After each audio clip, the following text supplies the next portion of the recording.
KPSC ಪರೀಕ್ಷೆ ಬರೆದಿರುವ ವಿದ್ಯಾರ್ಥಿಗಳಿಗೆ ನನಗೆ ಭರವಸೆ ಇದೆ, ನನ್ನ ಸರ್ಕಾರ KPSC ವಿದ್ಯಾರ್ಥಿಗಳ ಜೊತೆ ನಿಲ್ಲುತ್ತೆ ಅಂತ. ನಾನು ಮಾನ್ಯ ಮುಖ್ಯಮಂತ್ರಿಗಳೇ ನನ್ನ ಸರ್ಕಾರಕ್ಕೆ ಒಂದಷ್ಟು ಬೇಡಿಕೆಗಳನ್ನ ನಾನು KPSC ವಿದ್ಯಾರ್ಥಿಗಳ ಪರವಾಗಿ ಇಡ್ತಿದ್ದೀನಿ.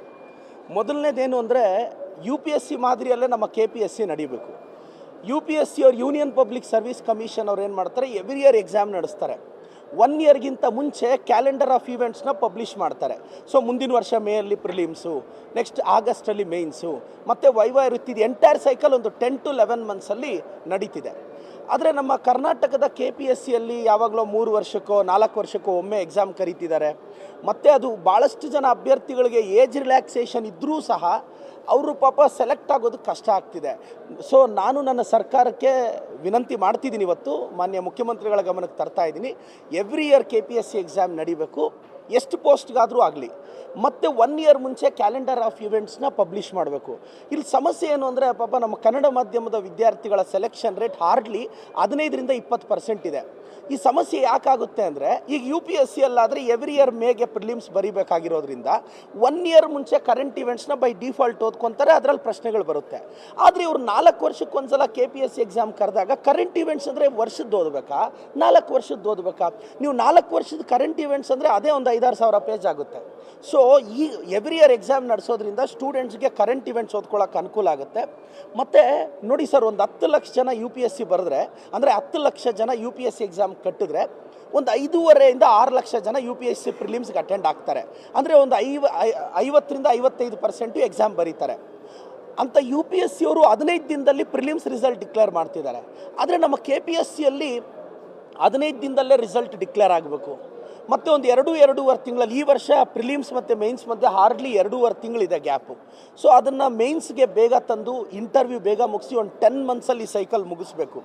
ಮತ್ತು ಇಲ್ಲೇನಾಗ್ತಿದೆ, ಯಾಕೆ ನನಗೆ ಗೊತ್ತಿರೋ ಪ್ರಕಾರ ನನಗೂ ಅದೊಂದು ಸಂದೇಹ ಇದೆ, ಯಾಕೆ ಇವರು ಟ್ರಾನ್ಸ್ಲೇಷನಲ್ಲಿ ಏನಾದರೂ ಪೇಪರ್ನ ನೋಡಿ, ಇಂಗ್ಲೀಷಲ್ಲಿ ಪೇಪರ್ ಸ್ಟ್ಯಾಂಡರ್ಡ್ ಕರೆಕ್ಟಾಗಿದೆ, ಕನ್ನಡಕ್ಕೆ ಏನಾದರೂ ಇವರು ಆರ್ಟಿಫಿಷಿಯಲ್ ಇಂಟೆಲಿಜೆನ್ಸ್ನ ಬಳಸ್ತಾ ಇದ್ದಾರಾ ಅನ್ನೋ ಸಂದೇಹ ನನಗೂ ಕಾಡ್ತಿದೆ ವೈಯಕ್ತಿಕವಾಗಿ. ಸೊ ಈಗ ಏನಾಗುತ್ತೆ, ಇಂಗ್ಲೀಷಲ್ಲಿ ಗುಡ್ ಮಾರ್ನಿಂಗ್ ಮೈ ಡಿಯರ್ ಸನ್ ಅಂದರೆ ಭಾಳ ಗುಡ್ ಫೀಲ್, ಅದು ಗುಡ್ ಮಾರ್ನಿಂಗ್ ಮೈ ಡಿಯರ್ ಸನ್. ಇದನ್ನು ಹೇಗೆ ನೀವು ಕೊಟ್ಟರೆ ಶುಭೋದಯ ನನ್ನ ಮಗನೇ ಅಂತ ಆಗುತ್ತೆ. ಸೊ ಟ್ರಾನ್ಸ್ಲೇಷನ್ನು ಭಾವ ಚೇಂಜ್ ಆಗುತ್ತೆ ಸಾಫ್ಟ್ವೇರ್ನ ಬಳಸಿದಾಗ. ಸೊ ಇಲ್ಲಿ ಮತ್ತೆ ಇನ್ನೊಂದು ಸಮಸ್ಯೆ ಏನಾಗ್ತಿದೆ, ಲ್ಯಾಂಗ್ವೇಜ್ ಎಕ್ಸ್ಪರ್ಟು ಸಬ್ಜೆಕ್ಟ್ ಎಕ್ಸ್ಪರ್ಟು ಇಬ್ಬರೂ ಕೂತ್ರೆ ಟ್ರಾನ್ಸ್ಲೇಷನ್ ಕರೆಕ್ಟಾಗಿ ಆಗೋದು. ಈಗ ಸಬ್ಜೆಕ್ಟ್ ಎಕ್ಸ್ಪರ್ಟ್ ಮಾತ್ರ ಕೂತ್ಬಿಟ್ರೆ ಅವ್ರಿಗೆ ಭಾಷೆ ಮೇಲೆ ಸ್ವಲ್ಪ ಹಿಡಿತಾ ಇಲ್ಲ ಅಂದರೆ, sir every subject as its own language.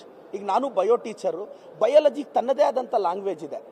So ಆದರೆ ಪೇಪರ್ ಸೆಟ್ಟಿಂಗ್ ಬಂದಾಗ ಅಲ್ಲಿ ಲ್ಯಾಂಗ್ವೇಜ್ ಎಕ್ಸ್ಪರ್ಟ್ ಇದ್ದರೆ ಮಾತ್ರನೇ ಕರೆಕ್ಟಾಗಿ ಟ್ರಾನ್ಸ್ಲೇಟ್ ಮಾಡೋಕ್ಕಾಗೋದು. ಆ ಸಬ್ಜೆಕ್ಟ್ ಎಕ್ಸ್ಪರ್ಟು ಅವ್ರ ಜೊತೆ ಕೂರಬೇಕು.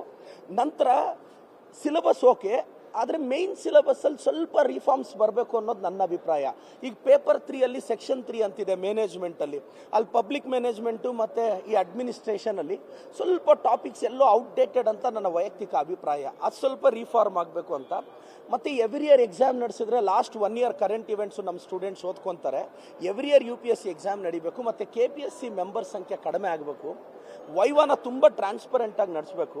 ಕನ್ನಡ ಮೀಡಿಯಂ ಸ್ಟೂಡೆಂಟ್ ಸೆಲೆಕ್ಷನ್ ಜಾಸ್ತಿ ಆಗೋಕ್ಕೆ ಒಂದಷ್ಟು ಕ್ರಮಗಳು ನನ್ನ ಸರ್ಕಾರ ತಗೊಳ್ಳುತ್ತೆ ಅಂತ ಭಾವಿಸಿದ್ದೀನಿ. ನಾನು ವೈಯಕ್ತಿಕವಾಗಿ ಸರ್ಕಾರದ ಭಾಗವಾಗಿ, ಅದಲ್ಲದೆ ನಾನು ಒಂದು ಶಿಕ್ಷಕನಾಗಿ KPSC ವಿದ್ಯಾರ್ಥಿಗಳ ಪರವಾಗಿ ನನ್ನ ಸರ್ಕಾರಕ್ಕೆ ನಾನು ಮನವಿ ಸಲ್ಲಿಸ್ತಿದ್ದೀನಿ. ನಾನು KPSC ವಿದ್ಯಾರ್ಥಿಗಳಿಗೆ ಹೇಳಕ್ಕೆ ಬಯಸ್ತೀನಿ, ನಮ್ಮ ಸರ್ಕಾರ ನಿಮ್ಮ ಜೊತೆ ನಿಲ್ಲುತ್ತೆ, ಯಾವುದೇ ಕಾರಣಕ್ಕೆ ನಿಮ್ಗೆ ಅನ್ಯಾಯ ಆಗಕ್ಕೆ ಬಿಡಲ್ಲ. ನಿಮ್ಮ ಭವಿಷ್ಯವನ್ನು ಪ್ರೊಟೆಕ್ಟ್ ಮಾಡೋದು ನನ್ನ ಸರ್ಕಾರದ ಜವಾಬ್ದಾರಿ. ನಮ್ಮ ಸರ್ಕಾರ ನಿಮ್ಮ ಜೊತೆ ನಿಲ್ಲುತ್ತೆ. ನಾನು ಸಹ ನಿಮ್ಮ ಪರವಾಗಿ ಧ್ವನಿ ಎತ್ತೀನಿ ಅಂತ ಕರ್ನಾಟಕದ ವಿದ್ಯಾರ್ಥಿಗಳಿಗೆ ಹೇಳ್ತೇನೆ. ಅದು ಕೋರ್ಟ್ ನಿರ್ದೇಶನದ ಮೇಲೆ ಮತ್ತೆ ಪ್ರಿಲಿಮ್ಸ್ ನಡಿಬೇಕಾ ಬೇಡ ಅನ್ನೋದು ಅದು ಕೋರ್ಟ್ ನಿರ್ದೇಶನ, ಅದೊಂದು ವಿಚಾರ ಸರ್ಕಾರ ಡಿಸೈಡ್ ಮಾಡುತ್ತೆ. ಆದರೆ ಮೇಜರ್ ಚೇಂಜಸ್ ಅಂತೂ ಬರಲೇಬೇಕು. ಎವ್ರಿ ಇಯರ್ KPSC ಎಕ್ಸಾಮ್ ನಡೀಲೇಬೇಕು ಅಂತ ನಾನು ಸಹ ಮಾನ್ಯ ಮುಖ್ಯಮಂತ್ರಿಗಳಿಗೆ ಇವತ್ತು ಮನವಿ ಸಲ್ಲಿಸ್ತಾ ಇದ್ದೀನಿ ಸರ್.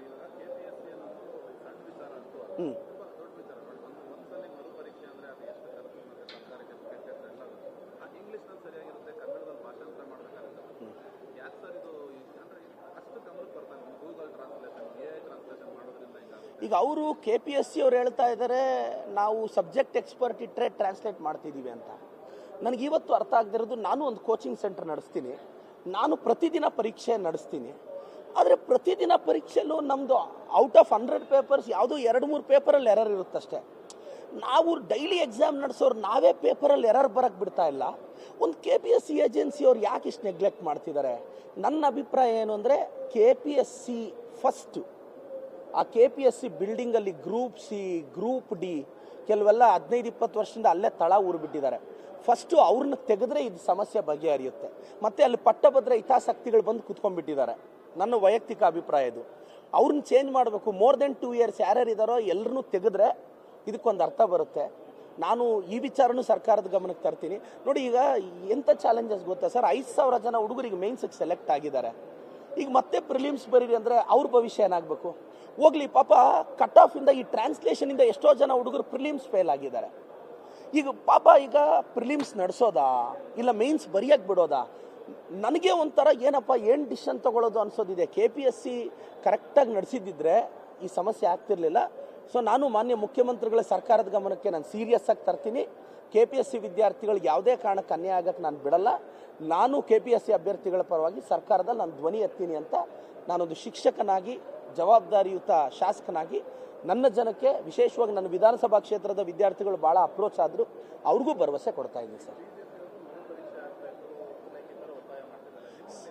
ನನ್ನ ನಿಲುವೇನೆಂದರೆ, ಕೋರ್ಟಲ್ಲಿದೆ ಒಂದು sir. There are 2 challenges. Suppose ಈಗ ನಾನು ಪ್ರಿಲಿಮ್ಸ್ ಪಾಸ್ ಆಗಿದ್ದೀನಿ, 5,000 ಜನ ಮೇನ್ಸಿಗೆ ಸೆಲೆಕ್ಟ್ ಆಗಿದ್ದಾರೆ. ಈಗ ಅವ್ರು 5,000 ಜನ ನಾವು ಕಷ್ಟಪಟ್ಟು ಪ್ರಿಲಿಮ್ಸ್ ಬರೆದಿದ್ದೀವಿ, ನಮ್ಮನ್ನು ಮೇನ್ಸ್ ಬರೆಯೋಕ್ಕೆ ಬಿಡಿ ಅಂತ ಅವ್ರದ್ದು ಡಿಮ್ಯಾಂಡು. ಈಗ ಪಾಪ ಈ ಪೇಪರ್ ಟ್ರಾನ್ಸ್ಲೇಷನಿಂದ ಫೇಲ್ ಆಗಿರೋ 1,000 ಜನ ಹುಡುಗರು ನಮ್ಗೆ ಇನ್ನೊಂದು ಅವಕಾಶ ಕೊಟ್ಟರೆ ನಾವು ಮೇನ್ಸಿಗೆ ಸೆಲೆಕ್ಟ್ ಆಗ್ತೀವಿ ಅಂತ. ಇದೊಂಥರ ಈಗ ನನಗೇನು ಅಂದರೆ, 5,000 ಜನ ಹುಡುಗರ ಭವಿಷ್ಯ ನೋಡೋದಾ ಮತ್ತು ಈ ಮಕ್ಕಳ ಭವಿಷ್ಯ ನೋಡೋದಾ? ಒಂದು ಏಜೆನ್ಸಿ ತಪ್ಪು ಮಾಡಿದ್ರೆ ಎಷ್ಟು ಸಮಸ್ಯೆ ಆಗುತ್ತೆ ಅಂತ. ನಾನು ಇದ್ರ ಬಗ್ಗೆ I don't want to comment on this. Prelims ನಡೆಸಬೇಕಾ ಬೇಡವಾ ಅಂತ. KPSCಯಲ್ಲಂತೂ ಈ ಚೇಂಜಸ್ ಬರಲೇಬೇಕು. Main current event sir. ನಾನು ಸ್ಪರ್ಧಾತ್ಮಕ ಪರೀಕ್ಷೆಗೆ ಸರ್ 1 ಇಯರ್ ಕರೆಂಟ್ ಇವೆಂಟ್ಸ್ ಓದೋದು ಎಷ್ಟು ಕಷ್ಟ ಅನ್ನೋದು ನನಗೂ ವೈಯಕ್ತಿಕವಾಗಿ ಅನುಭವಕ್ಕೆ ಬಂದಿದೆ. ಸೊ ಇದೆಲ್ಲ ಪ್ರಿಸ್ಕ್ರೈಬ್ ಮಾಡಿ ವಿದ್ಯಾರ್ಥಿಗಳಿಗೆ ಹೇಳಿದ್ರೆ ಒಂದು ಬದಲಾವಣೆ ಬರುತ್ತೆ ಅಂತ ನನ್ನ ಅಭಿಪ್ರಾಯ. KPSC ವಿದ್ಯಾರ್ಥಿಗಳಿಗೆ ಮತ್ತೊಮ್ಮೆ ಹೇಳ್ತೇನೆ, ನಿಮ್ಮ ಪರವಾಗಿ ನಾನು ಸರ್ಕಾರದಲ್ಲಿ ಧ್ವನಿ ಎತ್ತಿ ನಿಮ್ಮ ಪರವಾಗಿ ನಿಲ್ತೇನೆ ಅಂತ ಹೇಳ್ತೇನೆ ಸರ್. Thank you sir.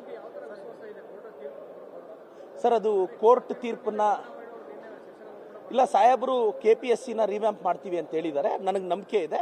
ಈಗ ನಾವು ಸಹ ಸಾಹೇಬ್ರ ಗಮನಕ್ಕೆ ಸರ್ ಇಂಥ ಚೇಂಜಸ್ ತಂದರೆ ಸರಿ ಇರುತ್ತೆ ಅಂತ ನಾನು ಸಾಹೇಬ್ರ ಗಮನಕ್ಕೆ ತರ್ತೀನಿ. ಬಟ್ ಕೋರ್ಟ್ ಆದೇಶದ ಬಗ್ಗೆ ನಾನು ಕಾಮೆಂಟ್ ಮಾಡೋಕ್ಕಾಗಲ್ಲ, ಬಿಕಾಸ್ ಅದು ಕಂಟೆಂಪ್ಟ್ ಆಗುತ್ತೆ.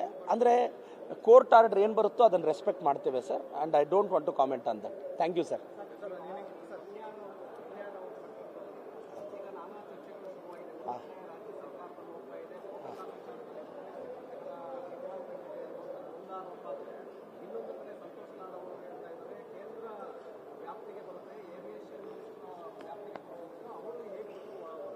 ಇದು KPSC ಇದಾಗಿರೋದ್ರಿಂದ ಇದು ಚರ್ಚೆ ಮಾಡಿ ನಾನು ಇಮಿಡಿಯೇಟ್ ನಂತರ ಒಂದು ಪ್ರೆಸ್ ಮೀಟಲ್ಲಿ ಇದ್ರ ಬಗ್ಗೆ ಮಾತಾಡ್ತೇನೆ ಅಂತ ನಾನು ಹೇಳಕ್ಕೆ ಬಯಸ್ತೀನಿ. Thank you so much sir.